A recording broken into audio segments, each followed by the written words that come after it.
বিদ্যুৎ এবং জ্বালানি সেক্টরে যাতে কোনো সমস্যা না হয়, গ্যাস এবং বিদ্যুতে সেটার প্রতি লক্ষ্য রাখে। These are the priorities.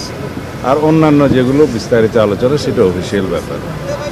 আর এরপরে বাংলাদেশ সরকারের সকল সচিবদের সাথে যেটা মিটিং হয় সেটাও প্রথামাফিক। তিনি সেক্রেটারিদের উদ্দেশ্যে অ্যাড্রেস করেছেন।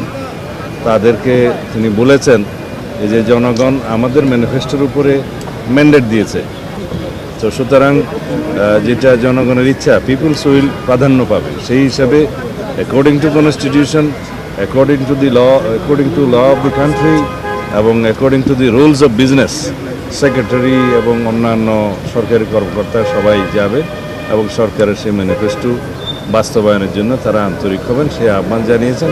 এবং সবাইকে আমরা বলেছি যে কে কার কি অ্যাফিলিয়েশন আছে সেটা আমরা দেখব না, আমরা মেরিট ভিত্তিতে সবাইকে যাচাই করব।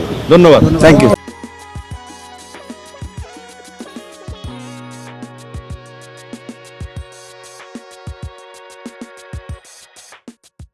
বিদ্যুৎ এবং জ্বালানি সেক্টরে যাতে কোনো সমস্যা না হয়, গ্যাস এবং বিদ্যুতে সেটার প্রতি লক্ষ্য রাখে। These are the priorities.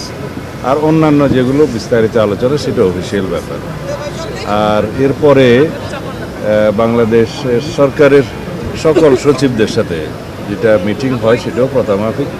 তিনি সেক্রেটারিদের উদ্দেশ্যে অ্যাড্রেস করেছেন।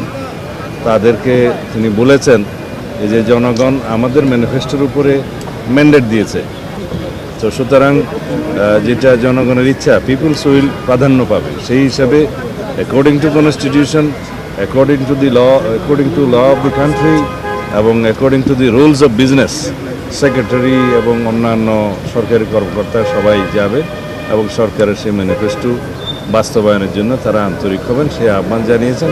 এবং সবাইকে আমরা বলেছি যে কে কার কি অ্যাফিলিয়েশন আছে সেটা আমরা দেখব না, আমরা মেরিট ভিত্তিতে সবাইকে যাচাই করব।